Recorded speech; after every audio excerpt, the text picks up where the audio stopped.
Residents in low areas of the capital along the river have been moving belongings to higher ground ahead of predicted flooding. Rain combined with reservoirs opening floodgates sees prediction of limited floods this week, and sandbags are the order of the day in an attempt to protect homes. The mother of a 26-year-old American tourist has told police here that she wasn't surprised that her son jumped to his death in Phuket from a hotel. She told them that he was suffering from depression and had tried several times before to kill himself. With no laws in most countries allowing relatives to take control of the mentally ill, he was sadly free to travel here. In the capital, a 42-year-old Thai man tied a huge lump of steel to his neck before jumping in the river. His death is attributed to huge gambling debts. With gambling illegal here, he'd become embroiled in a football betting game that left him hundreds of thousands of baht in debt. Police are investigating and will be looking to those who extended him credit, together with the tactics used to recover it.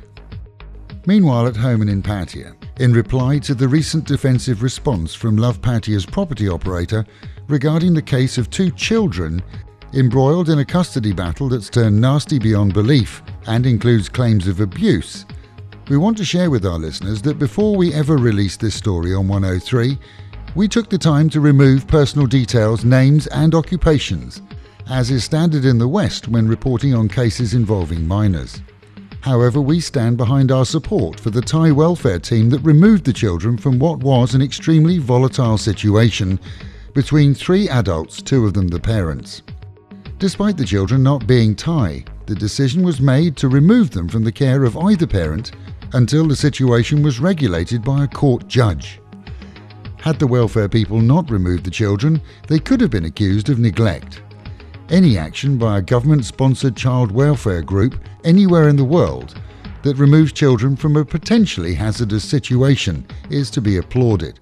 And whilst we wish all parties a quick and clean settlement of their issues, we continue to support the decision by the Thais to put the children first. In other local news, a Westerner's sleight of hand was caught on camera in a jewellery shop. He was checking out necklaces before he managed to slip one into his pocket without staff noticing.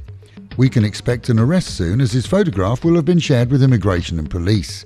It was only after he left that staff noticed the missing bauble. Parking in Bang Sarai is a public right, even along the beachfront.